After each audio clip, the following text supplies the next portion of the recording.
नमस्कार बच्चों, मैं doctor Jitendra Kumar Maruthiya, associate professor इतिहास विभाग सम्राट पृथ्वीराज चौहान राजकीय महाविद्यालय अजमेर। तृतीय वर्ष कला, तृतीय वर्ष ऑनर्स, आधुनिक भारत का इतिहास। और बच्चों, हम पढ़ रहे हैं रेगुलेटिंग एक्ट। 1765 से लेकर 1772 तक बंगाल में द्वैत शासन चला। लॉर्ड क्लाइव के द्वारा यह द्वैत शासन स्थापित किया गया। दीवानी और फौजदारी मामले दोनों अलग अलग किए गए। राजस्व बढ़ाने और बंगाल पे पूर्ण नियंत्रण स्थापित करने के उद्देश्य से ये कार्य किया गया।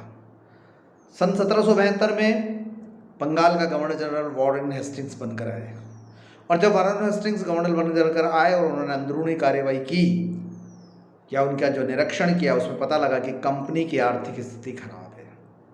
देखिए, 1765 से लेकर 1772 तक जिस उद्देश्य से कार्य किया और वो कार्य किया भी गया, उसका उद्देश्य विपरीत दिशा में चल गया। इतना ही नहीं, कंपनी ने ब्रिटेन सरकार से 16 लाख रुपए ऋण के आवेदन भी किया। बड़ी अजीबोगरीब स्थितियाँ हुई।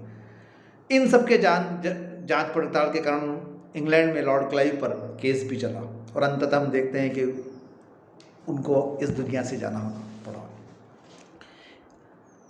1773 में कंपनी को सुधारने के लिए ब्रिटिश सम्राट ने और उन सब ने एक एक्ट पास किया ब्रिटिश की संसद में, जिसे रेगुलेटिंग एक्ट कहा गया। और रेगुलेटिंग एक्ट का अर्थ ये हुआ कि रेगुलेटर इस प्रकार से एक पंखे की हवा को निर्धारित करता है, उसकी तीव्रता को, उसकी गति को निर्धारित करने के लिए रेगुलेटर का होता है। गैस में हम रेगुलेटर लगाए जाते हैं। कंट्रोलर, ठीक उसी तरीके से कंट्रोलर के रूप में एक रेगुलेटिंग एक्ट पारित किया गया जो कंट्रोल करेगा। अब कंट्रोल किनको करेगा? हम जानते हैं 3 जगह थी, बम्बई, मद्रास, कलकत्ता, तीनों पे गवर्नर जनरल थे। और इस रेगुलेटिंग एक्ट की मुख्य धाराएं जो थी, जिसको एक अर्थ में कहा जाए, बंगाल के गवर्नर को गवर्नर जनरल बना दिया गया, और अन्य 2 जो गवर्नर है वो उसके अधीन रहेंगे। यदि किसी विषय पर विवाद होता है तो बंगाल के गवर्नर का निर्णय प्रभावी, निर्णयात्मक माना जाएगा। अब आता है कि ऐसा क्या हुआ कि जिसमें रेगुलेटिंग एक्ट पारित करने के किए गए। तो एक सीधी बात है, जिस उद्देश्य से कंपनी को लगाया गया था, ईस्ट इंडिया कंपनी ने द्वैत शासन लगाया था, वो पूर्ति नहीं हो पाई थी। एक बड़ी सी बात है, राजस्व में, लॉ एंड ऑर्डर में हुई होगी, लेकिन लॉ ऑर्डर में भी उतनी नहीं हो पाई।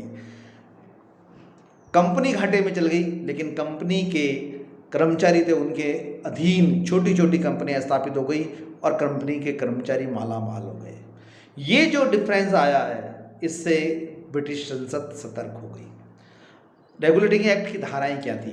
सबसे पहले बात ये थी कि कंपनी के में जो संचालक में जो चुनाव किया जाते थे डायरेक्टली, उसमें जो 500 शेयर डालते थे उसका वोट लगता था, अब उसको बढ़ाकर 1000 कर दिया गया। सर्वोच्च न्यायालय की स्थापना कर दी गई और 3 न्यायाधीश साथ में कर दिए गए। कंपनी के अधिकारी कोई भी किसी भी प्रकार का भेंट, खिल्लत, उपहार नहीं लेंगे। अगर उपहार लेंगे तो ये माना जाएगा कि आम व्यक्ति से उसकी किसी न किसी प्रकार से संबंध है और वह कंपनी को आर्थिक या प्रशासनिक नुकसान देने का इरादा रखता है। इस प्रकार ये भी एक बहुत बड़ा नियम पारित किया था। कंपनी के जो कर्मचारी थे, उनको यह आश्वासन देना पड़ता था लिखित में कि वे किसी प्रकार का भी निजी व्यापार जहां उनकी पोस्टिंग है उसके आसपास में वे किसी प्रकार का नहीं कर रहे हैं, और इस पर पूर्ण प्रतिबंध लगा दिया गया था कि इस प्रकार का कोई भी कार्य वे व्यापारिक कार्य नहीं करेंगे। ये एक बार था। गवर्नर जनरल को अपनी काउंसिल की सलाह से कानून बनाने का अधिकार तो प्राप्त था, किंतु उनको लागू करने का अधिकार ब्रिटिश सरकार की अनुमति से प्राप्त करना आवश्यक हो गया। एक बहुत बड़ा ये साधा था कि वहाँ से अप्रूवल लेने दिए।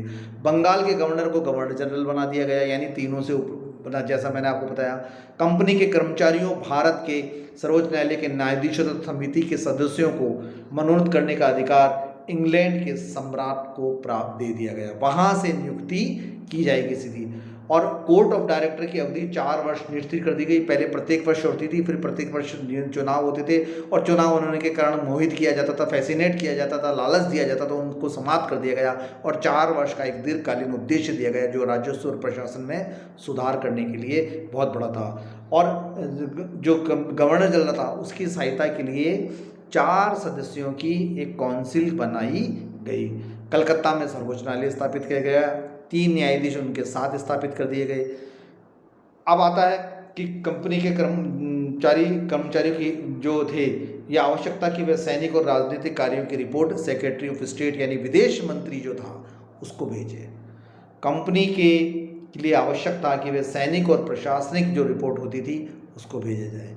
तो सीधे सीधे ये कहा जाए कि रेगुलेटिंग एक्ट एक बहुत बड़े सुधार की तरफ बढ़ रहा था। यद्यपि इसमें कोई कमियां थी जो आगे चलकर पिट्स इंडिया एक्ट में सुधार की गई और धीरे धीरे धीरे भारत के गवर्नर जनरल में परिवर्तित हुई पद, लेकिन फिर भी अगर आप माने तो 500 पाउंड के शेयर से 1000 पाउंड का शेयर करना, जो मतदान देते थे उसको बोर्ड ऑफ डायरेक्टर्स की अवधि 4 वर्ष निर्धारित कर लेना, जिन व्यक्तियों के पास 3000 पाउंड 6000 पाउंड या 9000 पाउंड या थे उनको जितने पाउंड थे 1000 के उसके मल्टीपल में उसके गुणक में मत देने का अधिकार था। अर्थात जिनके पास में 2000 थे वो 3000 थे या 2000 थे या 6000 थे, 2 3 4 मत देने का अधिकार था।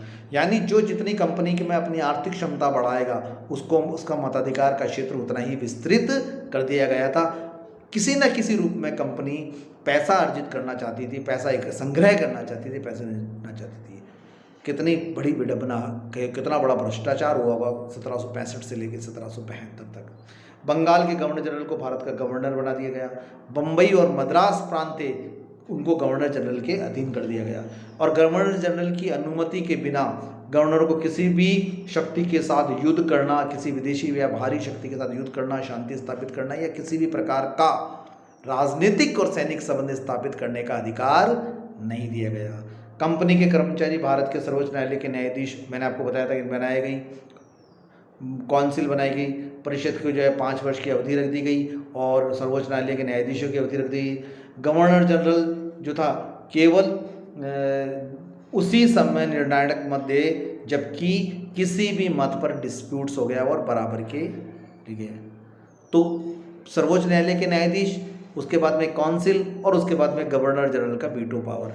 तो ये जो स्थिति थी ये धीरे धीरे बढ़ी। तो हम देखते हैं कि ये रेगुलेटिंग एक्ट की मुख्य धाराएं थी, लेकिन साथ ही रेगुलेटिंग एक्ट में हम दोष भी मानते हैं।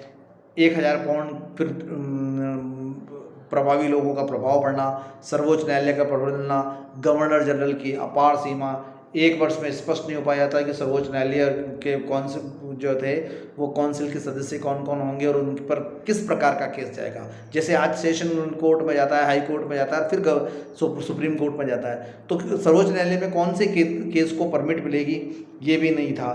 तो कुल मिला के डिमेरिट्स और डिमेरिट्स हम बात पढ़ेंगे, लेकिन आज हमने ये पढ़ा है main deals of the main points of the regulating act 1773 1773 के रेगुलेटिंग एक्ट की मुख्य धाराएं जब वारेन हेस्टिंग्स भारत में गवर्नर जनरल बनकर आए और उसके बाद ये एक्ट पास हुआ, उसके संबंध में हम ये पढ़ेंगे। धन्यवाद।